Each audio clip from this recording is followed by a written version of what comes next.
Hello, everyone. Corinne here, and I am back again with Natalie Goni.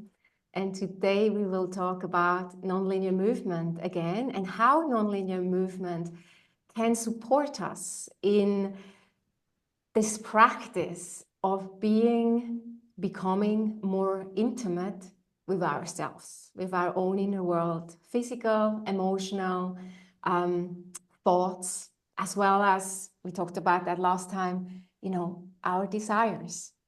And we also gonna speak how that practice of self-intimacy then actually has ripple effects and how it ripples out in all different types of relationships in our life, whether that's romantic, at work, in communities that we join, spiritual or other, and as well as friendship and relationships with our family members. Yeah. So let's dive in. Well, I'm going to start reading a line from David White. Is that how you say it? From David White's latest book called Consolations 2, where he has an essay on intimacy, which is absolutely just very moving. And yeah, let me just read this line and then we take it from there. Intimacy is the art and practice of living from the inside out. Intimacy is the art and practice of living from the inside out. All right, and here we are. So, as I was just feeling more into this conversation today, I of course also thought about, well, why is intimacy important for me or so important? Yeah. And it really, for me personally, it's like the juice of life. Yeah. It's like me knowing myself and really, yeah, being in touch with what's happening inside of me, and then being able to be close to others from that. For me, that's all about, interdependentness and where I feel connected to my fellow human beings. So it's not just a physical practice. It is so much more. Yeah, it's spiritual. Yeah. It's the sharing of ideas. It's us having this conversation right now, which is not pre-rehearsed, for example.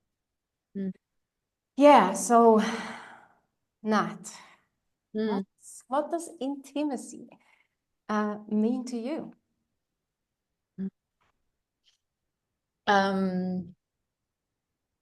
Such a beautiful introduction. And what does it mean to me?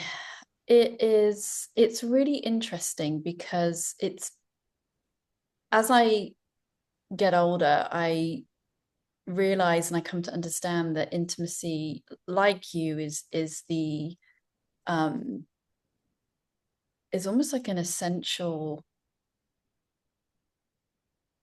quality to my life. It kind of threads through everything, whether it's, even if I'm sitting at home on my own, what am I being intimate with? And what I notice is that I think this is a really interesting exploration because intimacy in itself has, the word has an edginess to it, and I notice it in myself when I say intimacy. It kind of, it immediately does bring up notions of physical intimacy, of sexuality. And so it can be an edgy topic to speak about. So it might be worth exploring a little bit more of which is what we're doing. What do we mean by intimacy? So I think what comes up for me is the word connection. It's our connection to life, to people, to our pets, to the things that we love. That's what it means to me, I think. Stop there. Yeah. There's nothing here really to add. Yeah, that's what it means to me too. And that's kind of, and there's a sense of maybe it's connection with maybe a touch more closeness at times. So we talk about wanting to feel more connected with ourselves and with others or with life. With intimacy, it just is maybe a notch more close. Yeah, maybe. And I think I also want to add here, anything that feels, or intimacy comes often, is accompanied with vulnerability and with fear. Because when we share, when we share ourselves with another, yeah, or when we turn it around and we go inwards to get intimate with our feelings, for example, right? There's a sense of vulnerability in that, like we're really opening up. And when we open up, we may either discover things within ourselves which are a growing edge, or something you really need to be with for a little while, yeah. And if we share ourselves with someone else, there is always the possibility that we may not be received how we hoped. Yeah, whether we share an idea with someone else or our heart with someone else, right? We are not really in control how our invitation to be intimate with someone else, how that's going to be received. So there's vulnerability, and behind that, fear. Yeah, and the word that just came up then was letting go of control. Intimacy requires not being able to control the moment, and letting go, almost giving yourself to either the moment or the person that you're with, or it's almost like it's the opposite of control. Yes. And control is so prevalent in our lives because we live in such a chaotic, uncertain, busy world. And so I think a big part of the difficulty with intimacy is vulnerability and fear, and it's that letting go of control. It's letting go of control, or taking on, like courageously taking on the fear, right? So it can be either or. And I want to read something here, which is sublime in the way how, God, I wonder, I'm going to find it. Yeah, this one here, because it speaks to it. Intimacy is always calibrated by the letting go of or the taking on of. Mm-hmm. And Who from wrote that? David as well. Oh, okay, yeah. It's about letting go or taking on of that fear. Yeah. And, I really think that I do believe that a lot of people crave more closeness, more connection in different relationships in their lives, as we, just as you mentioned so beautifully before. We crave it, but we also fear it, because our wounds that we have, from life, from growing up, these wounds all have happened in connection with other people. Mm-hmm. And so we close and we're like, oh no, I got maybe hurt once when I was a child or even as an adult. Now I'm not going to go there anymore. I don't want to go into that. I don't want to open to this extent anymore. I don't want to share to that extent anymore. And so, yeah, in that moment, if we want more closeness and connection, we do need to either let go of the fear or take it on. We do. There is no other way to establish connection and closeness, right? And also to remember, and I think really, I mean, anytime I come up on this, to remember that every human being on this planet grapples with this very thing. So we are not alone in this. We all carry wounding around it. And at the same time, the longing to experience that level of connection with other people.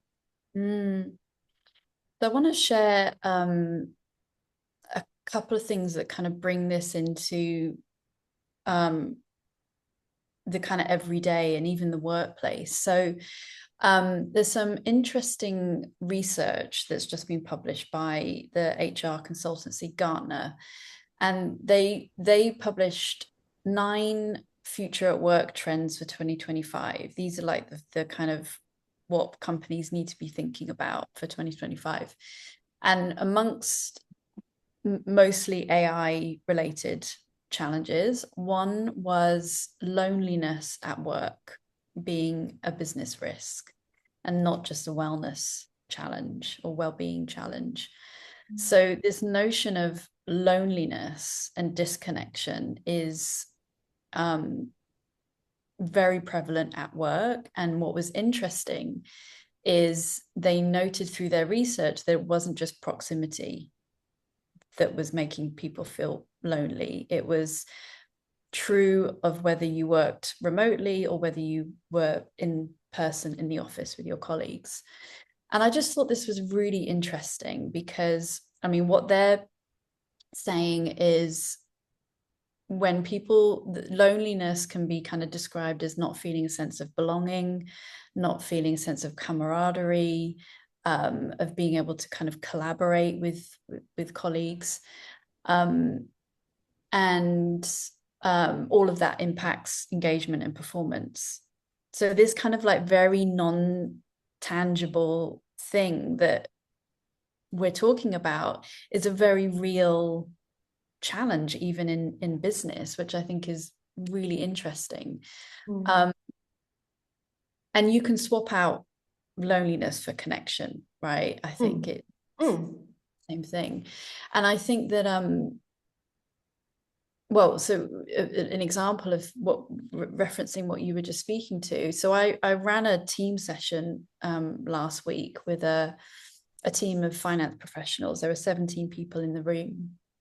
And it was an intro session on kind of a team connection and just communication. So it was just a 2-hour session. And I introed it with this research. And so we started a conversation about connection. And I went around the room and got people to share about what connection means for them at work, or what behaviors drive connection at work for them. And I think probably 10 out of 17 people said open communication. And it was really interesting because we are all craving openness, like open communication, but it's like this holy grail that we don't know how to do it and we're scared of doing it. And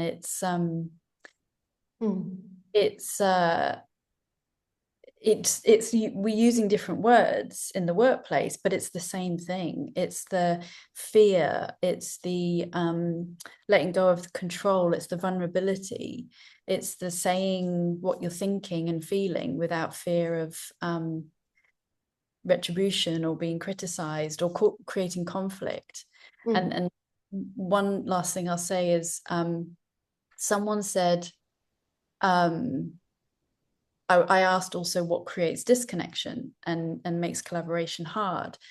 And someone said, when you're friends with somebody, like when you have conflict, how do you get over that? You know, how do you, so there's this notion of like repair as well.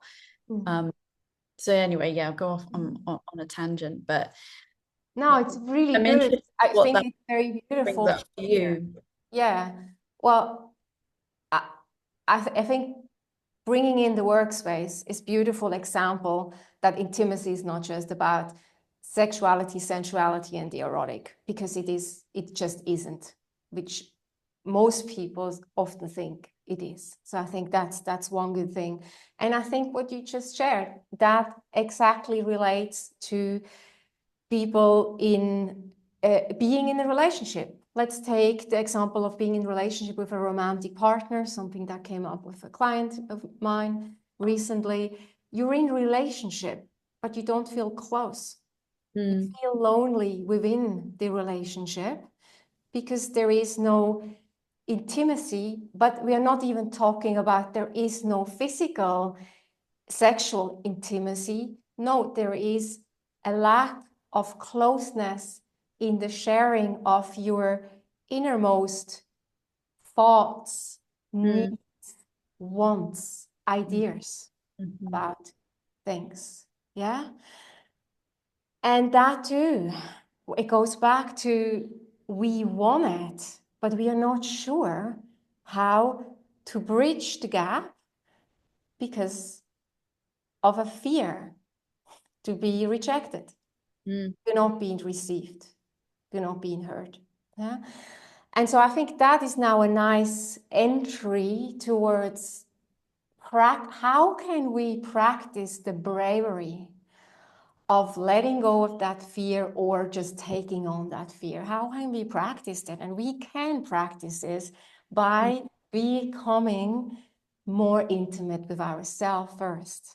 Because also the thing is, if we don't know what is happening within us, how possibly can we communicate it to our romantic partner, our friend, or the workspace? We first need to get an understanding, well, what is it actually maybe that is bothering me, right?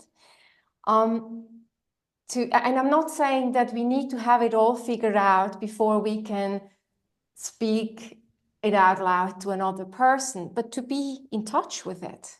And that really, like, I really think, and I can see that from my own life, practicing with myself brings bravery to then bring it in with someone else. Yeah. And nonlinear movement is a practice where we get on the mat and we become close, intimate, connected to what is happening inside of us, our thoughts, our feelings, our physical sensations, in some cases, our, longings, our desires. And I have an example of that. Last week, I noticed a frustrating part within me. Yeah. And I was just a little bit restless with it for half a day. And I couldn't really know what it is. And anyway, at some point I just realized, okay, let's get on the mat. Let's just move it. Let me get intimate with what is going on here. And I did. And it guided me through this beautiful process of, first of all, yes, realizing, okay, there is an energy of frustration, but then as I moved with that, behind that, there was levels of fears and levels of sadness showing up. So I moved with that. There were some tears, there was a release. And then there was like this beautiful sense of just, me parenting myself, like my parts, and just being there for me, holding myself in all of this. And I mean, that's for me, yeah, that's for me being intimate with myself. And then afterwards, you know, my husband was working from home and I saw him, and I just could feel there was like, if I wouldn't have practiced, the likelihood that I would have just been a bit just, what's the word? Just a bit on the edge. Also then just with him or with anyone else in my field, right? Because of what was going on. But no, I took responsibility for myself. I did this for me. And then I shared with him just a little bit what was going on for me. And he was just listening. There was nothing that he needed to do. I think he gave me a hug and then we moved on. Yeah. And so there's two things that I'm speaking on. One is really that self, like this intimacy with ourselves helps us to lead ourselves better. Yeah. In the world with others. And yeah, I knew then what was kind of happening within me, and it was much easier for me to communicate rather than maybe the whole thing at the end of the day ending in a drama that would be completely unnecessary. It's a beautiful example. And I think it goes back to this word that you used at the beginning, which is interdependency. Yeah. And I think it's interesting because this has come up for me a few times recently, and it came up in a women's leadership circle that I was hosting. And this notion of codependency versus interdependency is something that you're speaking to here, and it's something that's very alive for me in my journey, and noticing where I can be codependent and what does interdependency look like. And interdependency is, well, codependency is, so perhaps in the example that you use with that, if you hadn't done the nonlinear movement practice and taken care of yourself and worked through some of that frustration and what you're experiencing, you perhaps would have projected onto your husband your frustration and needing him to, and that could have, could be manifested in many ways, either needing him to soothe you and make you feel better, which, he might be able to do momentarily, but ultimately this is your thing to work out. Or it might be even blaming him, which is what we can do. And this goes for romantic relationships, friendships, co-workers. If we're feeling not okay, codependency can look like projecting it out onto the other and blaming them for our not okayness. So interdependency is taking care, being intimate with our own stuff, our own feelings, and being in relationship with another, in a way where you are taking ownership of your own stuff, and you might share it with the other.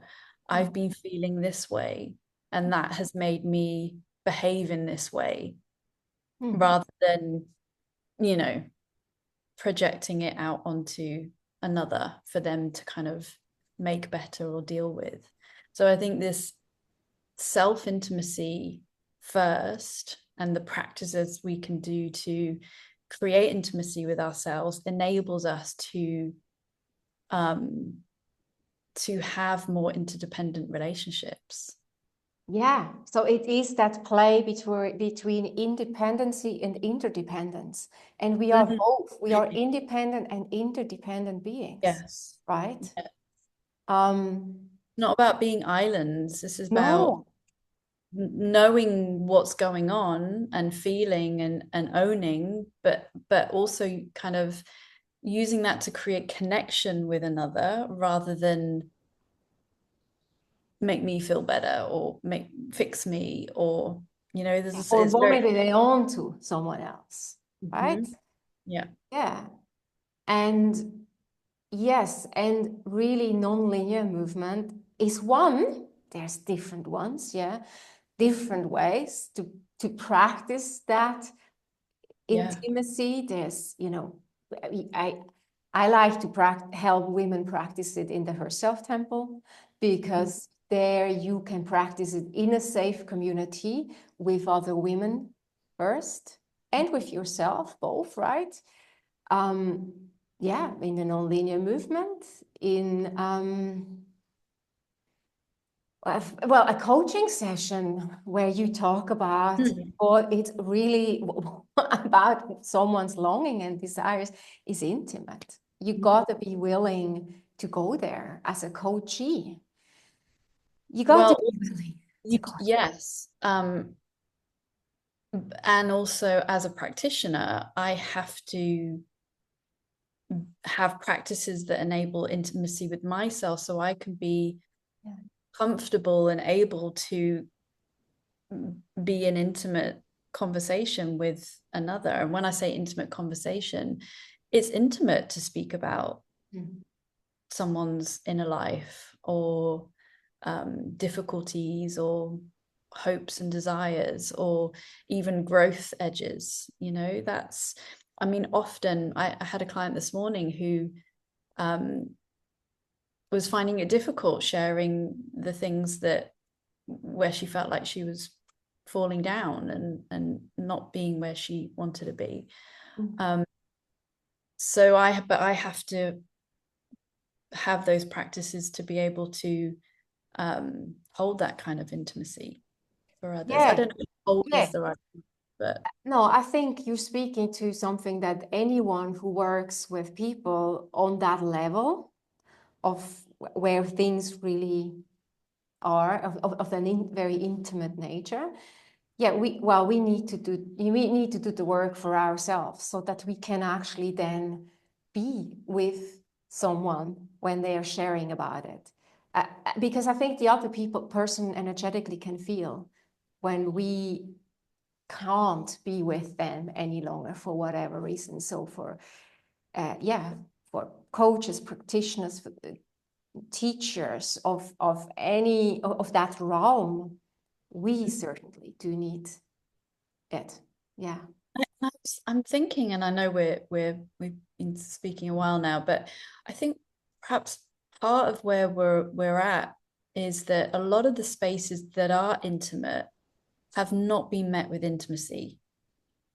So I'm thinking of, like, there's this reel on that I've seen a couple of times, this British comedian doing a skit of a woman going to see a doctor Mm. and that experience of what it's like. I think it's like a menopausal woman going to see a doctor and how she's speaking about very intimate, it's a funny skit, but the person behind the lens is speaking about very intimate things Mm. about their bodily changes and experience, and the doctor is like, dismissive and cold and so that in itself, going to see a GP is a very intimate experience, but it's met with lack of intimacy. Oh yeah. And you could say that in And then there's a different spaces. wounding that happens. And so I used to work as a birth doula, right? And so as a Mm. woman going to the gynecologist and also preparing for birth, this whole thing, I mean, that it doesn't get all that much more intimate than No. giving birth to a baby and going into that relationship. And one Mm. of the reasons why a doula was needed was because that intimacy was not provided Mm. by the doctors. So you would have a doula with who can meet you Mm. in that, Mm. right? And then also hold the space for you as you are going through that. But there is so much wounding there. And then, of course, when we bring that down to the sexual, right, and first sexual experiences and things like that, then yeah, no, yeah, we have a lack of having learned how to maybe treat intimacy as something just sacred, right? Yeah. Well, I guess no, let's leave it here. This is like part one. This is part one, exactly. I think we will continue this conversation because as you can you can just hear and see, like, this is really that gets Natalie and my just juice and excitement flowing. And we are also feeling into if we potentially can start offering something together around this at some point this year, because we find it very important. Anything you want to mention, Natalie? There's something maybe about I think maybe we could speak next time a bit more about the fear and what prevents us from intimacy, even showing up for a non-linear practice, you know, because I think people perhaps sense that it's intimate, and that can be perhaps avoided or pushed away, or kind of, you know, a bit the word. So yeah, maybe we can speak to that next time, is what might get in the way. Yeah, that's a very good that's a good angle to get at it. Yes, we will do that. Yes, and we both have non-linear movement sessions coming up, of course, in February. And so yeah, if you want to come and join us, join us. All right, I'm going to stop this recording now. Until next time.